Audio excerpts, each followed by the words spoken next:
What's up, guys, and welcome to the Tim Sports Talk. I know it's been a little while, but it's all good. I'm back. It's been a while time I moved, but it's all good. But today, we're talking about Washington football team signing veteran left tackle Charles Leno Jr. from the Chicago Bears as a free agent. We got him for 1 year for $5 million. So not a horrible deal by any means, or not an expensive deal, I should say. Looks like actually a pretty good deal. So let's go ahead and hop in to this. But before we do, actually, remember to stop by tonight, Wednesday, May 12th, every Wednesday, really, at 8 p.m. Chris and I will be doing the Chris and Tim podcast. Stop on by and have some fun with us. All right, let's go ahead.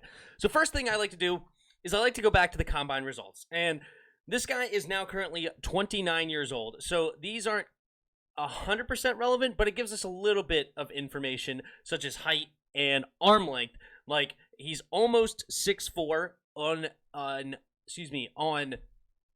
ESPN they listed him at 6'3", but here it says he's only 6'4". He had 34 and 3/8 inch arms, which is pretty good. That's awesome, really, because you really want that good length to be able to push the defensive ends around the pocket.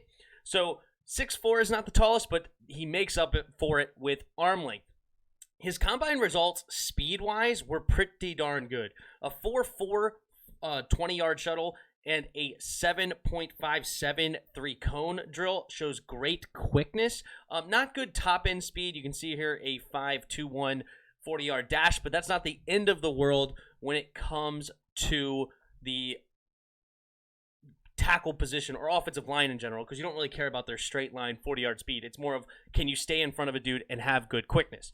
303 pounds was a little light, but it looks like to me he gained a little bit when he got into the league, watching him on tape. He doesn't look small by any stretch of the imagination on the field. He looks like a big boy. Now, take a look at his PFF. His PFF grade, 74.6 last year. The year before was a little rough, 58.6, but 2018 was a solid year of 75.7, and so on and so forth. So he's not the best tackle by any means, but he's mid-70s grade is pretty good when it comes to PFF. So that's good to see.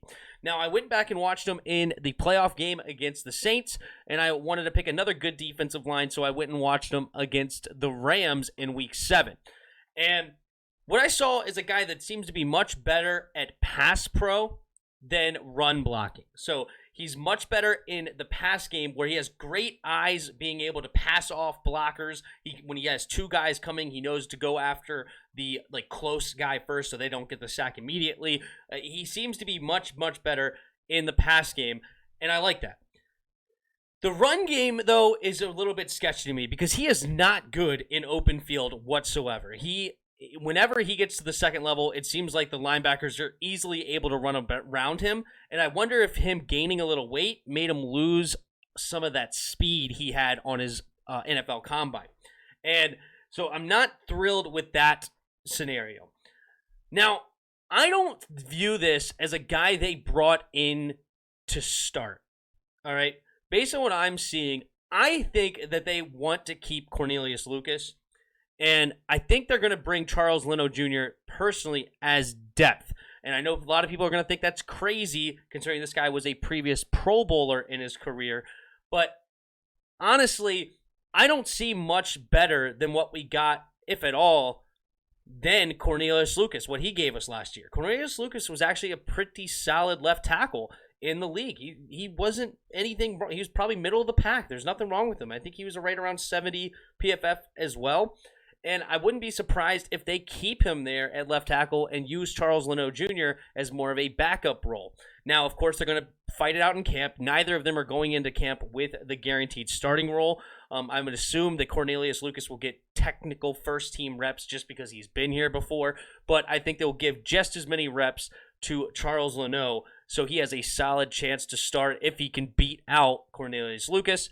And is that possible? Absolutely. I think it's a pretty fair shake, though. I don't think this guy... My point is, though, he's not coming in and day one starter immediately, move out Lucas, move out Samuel Cosmi, blah, blah, blah. He's going to have to come in and earn his spot. Now, I love this signing, though. whether he starts or not, I love this depth signing at the tackle position, right? Whether he gets the start and Cornelius Lucas goes back to our swing tackle, which he's a pretty good swing tackle, or if he becomes our swing tackle. I've seen him play on the right side of the line. They moved him over to the right side for special plays and things like that, like heavy sets. They want to alternate the line.